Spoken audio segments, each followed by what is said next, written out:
নবী হে, ধৈর্যশীলদেরকে আপনি সুসংবাদ দিন। ধৈর্যশীলদেরকে সুসংবাদ দিন, তার মানে বিপদে ধৈর্য ধারণ করতে হবে। প্রিয় ভাইরা, ইন্নামাস সাবরু ইনদা সাদামাতিল উলা। বিপদে আমরা অনেক সময় প্যানিক হয়ে যাই, অস্থির হয়ে যাই, কি করব, হতাশ না। মুমিনরা হতাশ হয় না, ধৈর্য ধারণ করে। কি করে? কি করে? ধৈর্য ধারণ করার শক্তি দাও গো মেহেরবান আমায়, দাও গো মেহেরবান। পড়েন, ধৈর্য ধারণ করার শক্তি দাও গো মেহেরবান আমায়, দাও গো মেহেরবান। সবাই বলুন একসাথে, ধৈর্য ধারণ করার শক্তি দাও গো মেহেরবান আমায়, দাও গো মেহেরবান। বুকের ভেতর ব্যথার নদী বইছে অবিরা, বইছে বইছে অবিরা।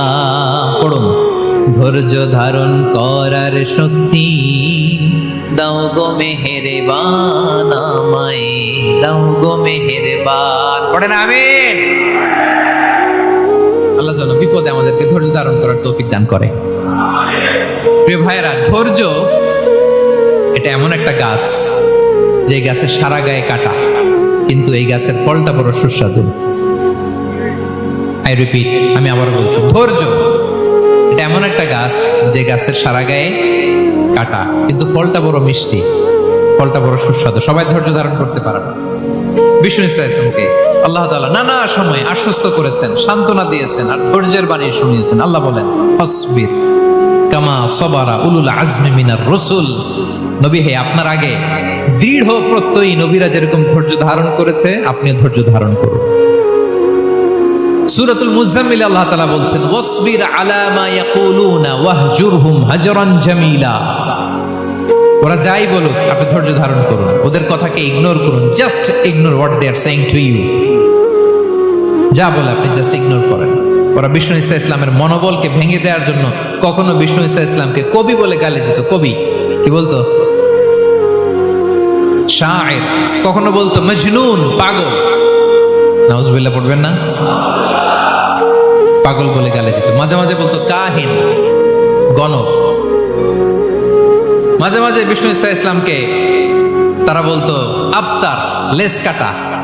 মুহাম্মদ, তোমার ছেলে নাই, তোমার বংশ নির্বংশ হয়ে গেছে, তোমার নাম নেয়ার মতো কেউ নাই। আহা, কপাল পোড়া।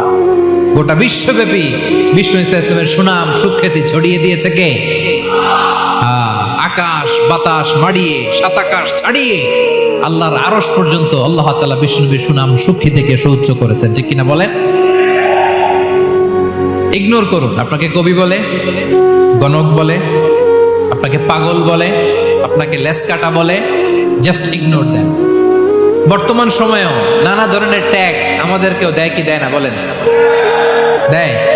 আমাদেরকে কি বলে? মৌলবাদী বলে,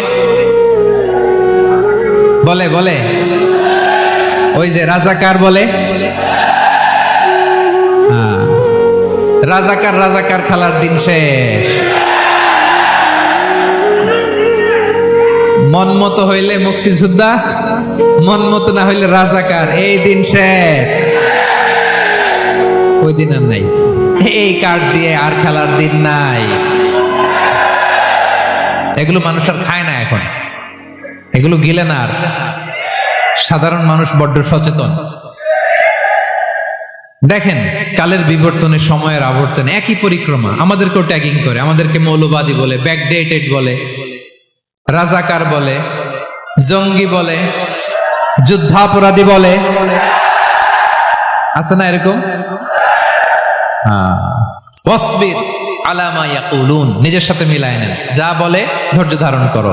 ওয়াহজুরহুম হাজরান জামিলা, জাস্ট ইগনোর দেন, ভালোভাবে ইগনোর করেন, খালাস, সালাম দিয়ে কেটে পড়েন।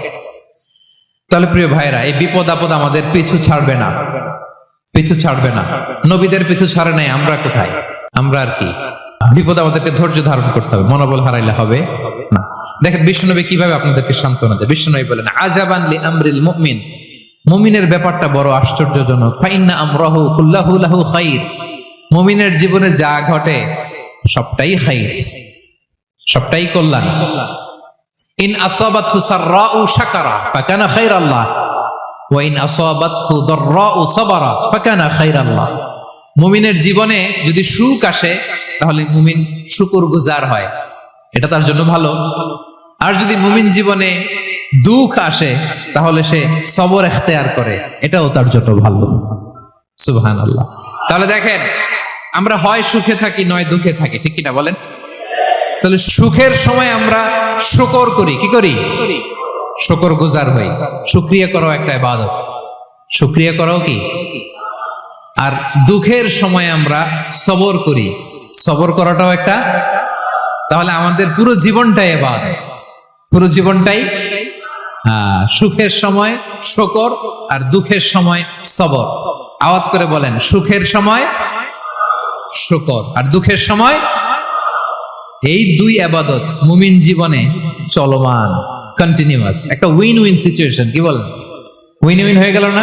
যেই পরিস্থিতিতেই থাকে আমাদের জন্য লাভ। আল্লাহু আকবার। তাহলে প্রিয় ভাইরা, এটাই জীবনের বাস্তবতা। সবর আমাদেরকে ইখতিয়ার করতে হবে, হতাশ হওয়া যাবে না। অনেকে আমরা অল্পতে হতাশ হই। এই যে আমরা ধৈর্য ধারণ করছি, এর ফল পাচ্ছি না? দীর্ঘ 1.5 দশক ধরে ধৈর্য ধারণ করছেন না আপনারা? এখন মুক্তি, স্বাধীনতা, বিজয় এনে দিয়েছে কে? ধৈর্য ধারণ করুন। ধৈর্যের যে ফলাফল, এটা বড় মিষ্টি। ধৈর্য এমন একটা গাছ, এই গাছের সারা গায়ে কাটা, কিন্তু এর ফলটা বড় সুস্বাদু, এর ফলটা বড় মিষ্টি। ধৈর্য ধারণ করার অভ্যাস করতে হবে প্রিয় ভাইরা। মুমিন হতাশ হয় না, হাল ছেড়ে দেয় না। মুমিন ভরসা রাখে একজনের উপর, তিনি কে? লা তাইয়াসু মির রাউহিল্লাহ ইন্নাহু লা ইয়াইয়াসু মির রাউহিল্লাহি ইল্লাল কওমুল কাফিরুন। আল্লাহর রহ থেকে, রহম থেকে নিরাশ হয়ে যাও না। কাফির ছাড়া, অকৃতজ্ঞ ছাড়া কেউ আল্লাহর রহ থেকে, আশা থেকে নিরাশ হয় না। শয়তানের সবচেয়ে বড় মিশন হলো আমাদেরকে হতাশ বানানো, এটা খেয়াল রাখবেন। শয়তানের সবচাইতে বড় মিশন কি? আমাদেরকে হতাশ করে দেয়া। হতাশ বানাইতে পারলে সে সাকসেসফুল, খুশি। কিন্তু আমরা এত সহজে হতাশ হই না, আমরা নিরাশ হই না, আমরা বিপদে হাল ছেড়ে দেই না। আমরা ভরসা রাখি এক মহান সত্তার উপর, তিনি কে? মনে থাকবে? বিপদ আসলে ভেঙে পড়বেন, ভিসা না হইলে কান্নাকাটি শুরু করবেন, ব্যবসায় লস হইলে হাউমাউ, হতাশ হবেন, ভেঙে পড়বেন। ধৈর্য ধারণ করব আমরা। আওয়াজ করে বলেন, আমরা কি করব? সবর। বিপদ ট্যাকেল দেওয়ার প্রথম স্টেপ হচ্ছে সবর, ধৈর্য ধারণ করতে হবে। ওয়াবাশশিরিস সাবিরিন, ধৈর্যশীলদেরকে সুসংবাদ দাও। বিপদ থেকে বাঁচার দ্বিতীয় স্টেপ হচ্ছে এই বিপদ থেকে উত্তরণের চেষ্টা করতে হবে। কন্টিনিউয়াস প্রচেষ্টা চালিয়ে যেতে হবে। ওয়াল্লাযীনা জাহাদু ফিনা লানাহদিয়ান্নাহুম সুবুলানা। যারা আমার রাস্তায় চেষ্টা করে, প্রচেষ্টা করে, স্ট্রাগল করে, তাদেরকে আমি পথ দেখিয়ে দেই, সুবুল দেখিয়ে দেই, ওয়ে আউট দেখায় দেই, এক্সিট দেখায় দেই। কোথাও আটকাবেন না আপনি, আপনাকে এক্সিট দেখাই দিবে কে? মালয়েশিয়াতে কেলুয়ার বলে না? কেলুয়ার কি বলে চেনেন? কেলুয়ার মানে কি? এক্সিট। এক্সিট পেয়ে যাবেন, আটকাবেন না আপনি জীবনে কোথাও। 3 নাম্বার, আল্লাহর উপর তাওয়াক্কুল করতে হবে বিপদ আসলে। ওমাইয়া তাওয়াক্কাল আলাল্লাহি ফাহুয়া হাসবুহ। আল্লাহর উপর যে তাওয়াক্কুল করে, আল্লাহই তার জন্য যথেষ্ট হয়ে যায়। তাহলে বিপদে প্রিয় ভাইরা আমরা প্যানিক হব না, ধৈর্য ধারণ করব, বিপদ থেকে উত্তরণের সর্বোচ্চ প্রচেষ্টা চালিয়ে যাব, আর ভরসা রাখবো একজনের উপর, তিনি কে? আর বিপদ আসলে এটাকে নেগেটিভলি নেবেন না সব সময়। বিপদ আপদ এটা অনেক পজিটিভ, ভালো জিনিস আমাদের জীবনে বয়ে নিয়ে আসে।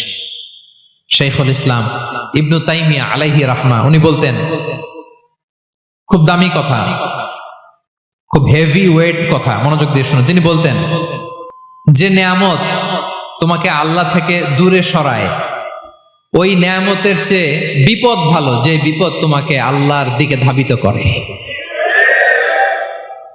আই রিপিট, আমি আবারও বলি, যে নাজ নেয়ামত তোমাকে আল্লাহ থেকে দূরে সরিয়ে দেয়, সে নাজ নেয়ামতের চেয়ে ওই বিপদ আপদ ভালো, যেই বিপদ আপদ তোমাকে আল্লাহর কাছে টেনে দেয়। তাহলে বিপদ আপদ আসলে আপনি হতাশ হবেন? আর কখনো দুঃখ করবেন? মোয়ারের ভাইয়েরা, আর মন খারাপ করবেন? আপনি খেয়াল করে দেখেন, বিপদ আসলে আমরা আল্লাহরে ডাকি বেশি। যখন অসুস্থ আপনি খেয়াল করেন তো, আল্লাহ আল্লাহ তুমি ছাড়া বাঁচানোর কেউ নাই, আল্লাহ আল্লাহ তুমি হেফাজত করো, আল্লাহ তুমি সুস্থ করে দাও। যখন লাইফ থ্রেট, দেখেন আপনি গুম হয়ে যেতে পারেন, আপনার কারাবন্দি করতে পারে, এরকম একটা বিপদের মধ্যে আছেন, তখন খেয়াল করেন তো আল্লাহর সাথে আপনার কানেক্টিভিটি, রিলেশনশিপটা কতটা ডেভেলপ হয়। কারণ বিপদে পড়লে আমরা আল্লাহরে ডাকি বেশি। তাহলে বিপদ আপদেরও কিছু পজিটিভ সাইড বা দিক আমাদের জীবনে আছে না নাই? অনেক পজিটিভ দিক আছে, কয়েকটা শেয়ার করি। এক নাম্বার পজিটিভ সাইড তো বললাম, ইমাম ইবনে তাইমিয়া যেটা বললেন। এরপরে হচ্ছে মাঝে মাঝে আল্লাহ তাআলা আমাদের মর্যাদাকে আপগ্রেড করতে চায়, এলিভেট করতে চায়। আপনি ধরেন কোন একটা এয়ারলাইন্সের রেগুলার প্যাসেঞ্জার টিকিট কাটেন, মাঝে মাঝে হঠাৎ করে দেখবেন কাউন্টারে গেলে তারা বলে you are upgraded to business class, অথবা you are upgraded to first class.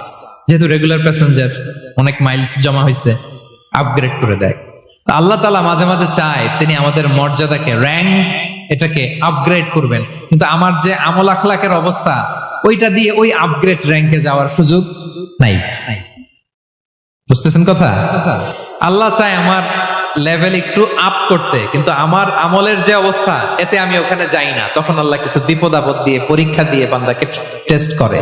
ওই পরীক্ষায় যদি উত্তীর্ণ হন, সাথে সাথে আল্লাহ তাআলা আপনার লেভেল বা র্যাঙ্ক আপগ্রেড করে দেয়। সুবহানাল্লাহ পড়বেন না? তাহলে লাভ না লস? আওয়াজ করে বলেন, লাভ না লস? মুমিন জীবনের সব লাভ। যত বিপদ আপদ আপনাকে স্পর্শ করে, প্রতিটাতেই আপনার জন্য কল্যাণ। বিষ্ণু ইসলাম বলেন, মা ইউসিবুল মুসলিমা মিন নাসাবিন ওয়ালা ওয়াসাবিন ওয়ালা হাম্মিন ওয়ালা হুজনিন ওয়ালা আযান ওয়ালা গাম্মিন হাত্তা শাওকাতি ইউশাকুহা ইল্লা কাফারাল্লাহু বিহা খাতায়া। আপনার জীবনে যত দুঃখ, যত যন্ত্রণা, যত টেনশন, যত অ্যাংজাইটি, যত ইনজুরি, এমনকি গোলাপ ফুল পাড়তে যে ওখানে যে কাটা বাঁধছে, বরই খেতে যে বরই গাছে ওঠার পরে যে একটা কাটা বিঁধছে আপনার হাতে, এর কারণে আল্লাহ তাআলা আপনার গুনাহ মাফ করে দেয়। সুবহানাল্লাহ। তাহলে বিপদ আপদ দিয়ে আল্লাহ বান্দার মর্যাদাকে আপগ্রেড করে। বিপদ আপদে ফেলে আল্লাহ তাআলা বান্দার পাপ মোচন করে। বিপদ আপদ দিয়ে আল্লাহ তাআলা বান্দার শাস্তি মওকুফ করে। এমন পাপ করছেন, এটার জন্য শাস্তি বরাদ্দ হয়ে গেছে, কিন্তু আল্লাহ তাআলা ওই শাস্তি থেকে মাঝে মাঝে আপনাকে বাঁচাতে চায়, তখন কিছু বিপদ দিয়ে বান্দারে পরীক্ষা করে। উত্তীর্ণ হলেই আল্লাহ তাআলা ওই শাস্তিকে মওকুফ করে দেয়। তাহলে আসুন সামারি করি, পুরো আলোচনাটার সামারি করি। বিপদ আপদ, পরীক্ষা, স্ট্রাগল, কষ্ট, এটা সুন্নাতুল্লাহি ফিদ দুনিয়া। এই দুনিয়ায় আল্লাহর সুন্নাত, এর বাইরে কেউ যেতে পারে না। ইভেন নট দ্য মেসেঞ্জার্স, নবীরাও না। আজকের আলোচনায় শুনছেন না নবীদের জীবন দিয়ে কি গেছে, ups and downs, test and trial, নবীরাও না। তাহলে এটা আমাদের মাইন্ডসেটের সাথে সেট আপ করে নিতে হবে যে অতীতে, বর্তমানে, ভবিষ্যতে বিপদ আপদ মুক্ত এই পৃথিবীতে কেউ থাকবে না। পারবেন? হ্যাঁ, এটা মাইন্ডসেটে নিয়ে নিতে হবে যে এটাই জীবন, বিপদ আপদ দিয়ে আল্লাহ পরীক্ষা করবেন। এটাই পৃথিবী। চির সুখ, চির শান্তি এই পৃথিবীতে খুঁজলেই পাওয়া যায় না। শুরুতে বলছিলাম না, চির সুখ, চির শান্তি। বলেন তো, এটা কি দুনিয়ার ফিচার না জান্নাতের ফিচার? জান্নাতের ফিচার দুনিয়ায় খুঁজলে পাওয়া যাবে? যাবে না। তাহলে আজকের আলোচনার 1 নাম্বার লেসন হচ্ছে বিপদ আপদ এটা সুন্নাতুল্লাহি ফিদ দুনিয়া। এই দুনিয়া আল্লাহর সুন্নাত, এটা থেকে মুক্তি পাওয়ার কোনো সুযোগ নাই, নবীরাও পায় নাই। 2 নাম্বার লেসন, বাঁচার যেহেতু সুযোগ নাই, we have to face it with patience, intellect and tawakkul. বিপদে অস্থির হওয়া যাবে না, এটাকে ফেস করতে হবে উইথ পেশেন্স, ধৈর্যের সাথে। বিপদ আমরা মোকাবেলা করব কিসের সাথে? ধৈর্য। প্যানিক হবেন না, অস্থির হবেন না, ধৈর্য ধারণ করবেন উইথ ইন্টেলেক্ট। আল্লাহর দেয়া আপনার ইন্টেলেক্ট খাটিয়ে এই বিপদ উত্তরণের সর্বান্তকরণের চেষ্টা প্রচেষ্টা আপনার চালায় যেতে হবে। আর সবশেষে আত-তাওয়াক্কুল আলাল্লাহ, ডিপেন্ডিং অন আল্লাহ, ভরসা করব কার উপর? আল্লাহর উপর। পারা যাবে তো? আচ্ছা, দুইটা লেসন গেল। 3 নাম্বার লেসন হচ্ছে আমাদের ছেলে মেয়েদেরকে we have to educate our child regarding the test and trial in this দুনিয়া। দুনিয়ার এই বিপদ আপদের ব্যাপারে আমাদের ছেলে মেয়েদেরকে শেখাতে হবে, বুঝাতে হবে। ওরা ছোট মানুষ তো অস্থির হয়ে যায়, আব্বু আমার সাথে কেন এমন হয়, আমারই শুধু পেন্সিল চুরি হয়, আমারই শুধু এটা হয়, আমি পরীক্ষায় খারাপ করি, আমি ব্যথা পাই, আমার এই আমার সেই। ছোট মানুষ তো বুঝে না। ওরা বুঝাইতে হবে যে বাবা, this is the essence of life, এটাই জীবন। এটাই কি এই লাইফ হ্যাকস গুলো তাদেরকে শেখাইতে হবে। ডোন্ট বি প্যানিক, প্যানিক হওয়া যাবে না। This is how life is design, এটাই জীবন। বিপদ আপদ আসবে, এটাকে মেনে নিতে হবে। ছেলে মেয়েদেরকে শিখাইতে হবে, তাহলে তারাও প্যানিক হবে না। পারবেন তো ইনশাআল্লাহ? আচ্ছা, 4 নাম্বার লেসন হচ্ছে যেটা আমরা জানলাম, এই বিপদ আপদ সবসময় আমাদের জন্য খারাপ না। সামটাইমস ইট ব্রিংস খায়ের for us if dealt properly. ঠিক মতো বিপদকে ডিল করতে পারলে এটা আসলে আমার জন্য আখেরে কল্যাণই বয়ে নিয়ে আসে। কি বলেন, তাই না? কল্যাণ বয়ে নিয়ে আসে। সব শেষ কথা হলো, আমরা যেন এই বিপদগুলোকে প্রপারলি ডিল করতে পারি, আমরা যেন সবর ইখতিয়ার করতে পারি। আল্লাহর কাছে চাইতে হবে, দোয়া করতে হবে, কারণ তৌফিক দেওয়ার মালিক কে? আল্লাহর কাছে যেন আমরা কায়মানুবাক্যে প্রার্থনা করতে পারি, আল্লাহ এই বিপদকে যেন আমরা ডিল করতে পারি উইথ সাবর, উইথ ইন্টেলেক্ট, উইথ তাওয়াক্কুল। আসল হাতিয়ার হচ্ছে এটা, দোয়া। আল্লাহর কাছে চাইবেন, মনোযোগের সাথে চাইবেন, আন্তরিকতার সাথে চাইবেন। উদউল্লাহ ওয়া আনতুম মুকিনুনা বিল ইজাবা। বিষ্ণু বলেন এমন ভাবে চাও যেন তুমি অনেকটা কনফার্ম যে তোমার দোয়া আল্লাহ কবুল করবেনই, এমন ভাবে চাও। অনেকে রোবোটিক দোয়া করে। রোবোটিক দোয়া মানে দোয়ার মধ্যে প্রাণ নাই, ধ্যান নাই, মন নাই, আগ্রহ নাই, ভালোবাসা নাই। ওই দোয়া আল্লাহ কবুল করে না। মনোযোগ দিয়ে চাইতে হবে চাওয়ার মতো, তাহলে আল্লাহ তাআলার পক্ষ থেকে তৌফিক পাওয়া যাবে। পারা যাবে তো ইনশাআল্লাহ? আল্লাহ তাআলা আমাদের সবাইকে বিপদে আপদে ধৈর্য ধারণ করার তৌফিক দান করুক।